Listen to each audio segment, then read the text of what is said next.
One एवं पर्यावरण मंत्री संजय शर्मा ने दीपावली के अवसर पर अपने निवास पर आमजन और कार्यकर्ताओं से मुलाकात की।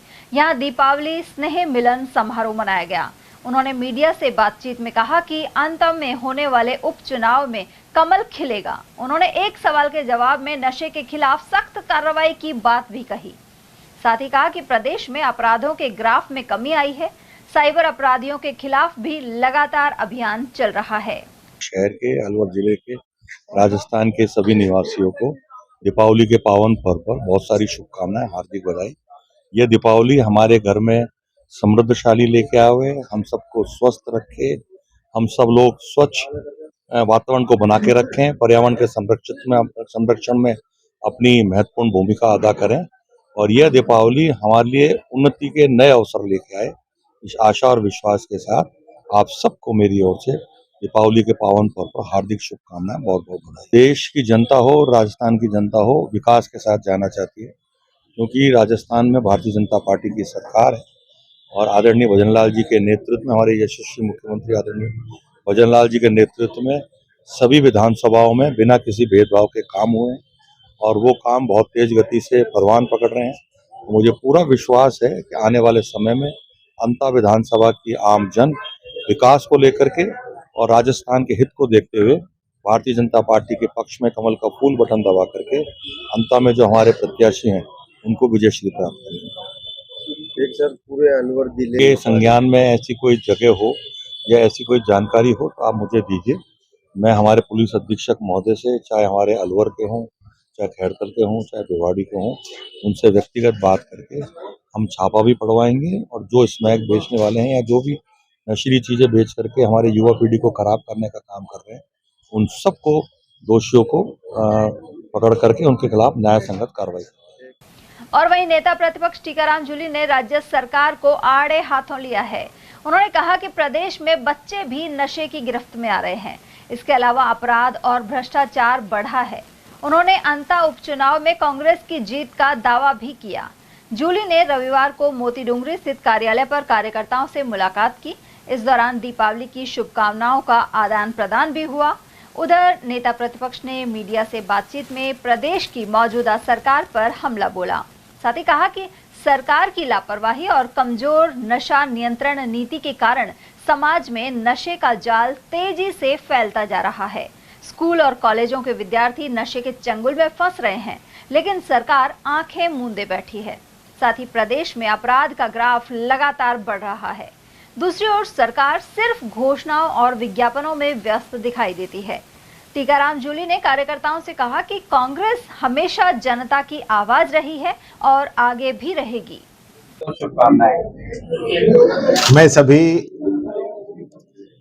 अलवर वासियों को, प्रदेश वासियों को, देशवासियों को इस 5 दिवसीय दीपोत्सव की बहुत बहुत बधाई और शुभकामनाएं देता हूं कि दीपों का ये त्योहार आपके जीवन में नई खुशियां, नई रोशनी लेके आए।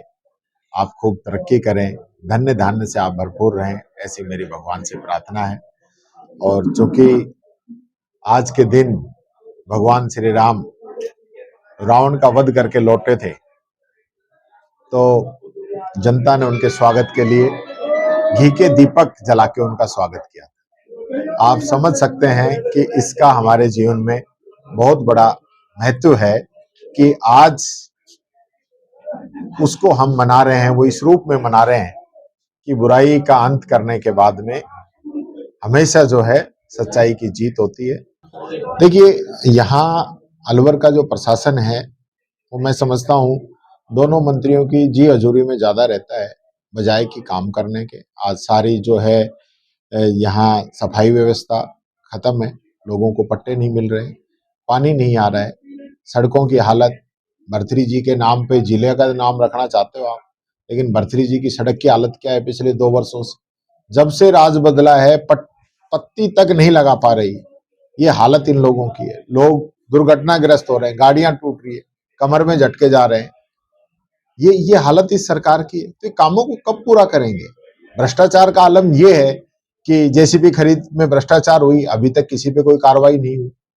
तो कोई ध्यान दे, सफाई के ठेके कितने बड़े बड़े बढ़ा दिए गए, इनमें पैसा कहाँ जा रहा है, क्या हो रहा है, कोई पूछने वाला नहीं। वहीं अभी तक इंग्लैंड की बात करें, सरिस्का अभियान की जगह बेहतरी अभियान रखने की बात कर रही है। क्या कारण है कि सरकार वहां इनकी जमीन नहीं है, जहां जमीन होती है वहां ही भर्तृहरि जी का नाम लिखते हैं।